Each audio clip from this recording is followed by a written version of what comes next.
আসসালামু আলাইকুম আরহামতুল্লাহি ওবরকাতুহু। সকলকে রমজান মাসের শুভেচ্ছা। আল্লাহ তাআলা আমাদেরকে কিন্তু ভালোবেসে রমজান মাস পর্যন্ত কিন্তু আয়ু দান করেছেন।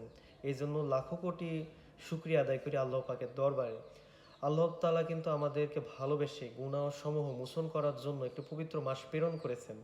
আমরা যেন বেশি থেকে বেশি পরিমাণে ইবাদত করে আমরা যেন বেশি পরিমাণে সওয়াব কামাই করে নিতে পারি, সেজন্য আল্লাহ তাআলা এত সুন্দর একটি সুবর্ণ সুযোগ আমাদের মাঝে দিয়েছেন। আমরা বেশি থেকে বেশি পরিমাণে রমজান মাসে ইস্তেগফার পাঠ করব, তওবা করব, নফল ইবাদত করব, কোরআন শরীফ তেলাওয়াত করব।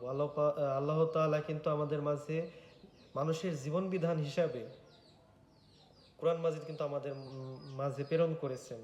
এটা আমরা সুন্দরভাবে তেলাওয়াত করব। ইনশাআল্লাহ তেলাওয়াত করলে আমাদের দুনিয়ার জীবন বিধান সম্পর্কে সকল ধারণা আমরা ইনশাআল্লাহ পেয়ে যাব। বেশি থেকে বেশি পরিমাণে আমাদেরকে পড়তে হবে। আর মৃত্যুর পরের জীবনের জন্য আমাদের কিছু আমল সঞ্চয় করতে হবে। এ দুনিয়াতে সমস্ত কিছুর ভাগ সবাই দিলেও নিজের জ্ঞান, নিজের অর্জিত সওয়াবের ভাগ কিন্তু কেউ কাউকে কখনো দিবে না। নিজের জন্য নিজেকেই তৈরি করতে হবে।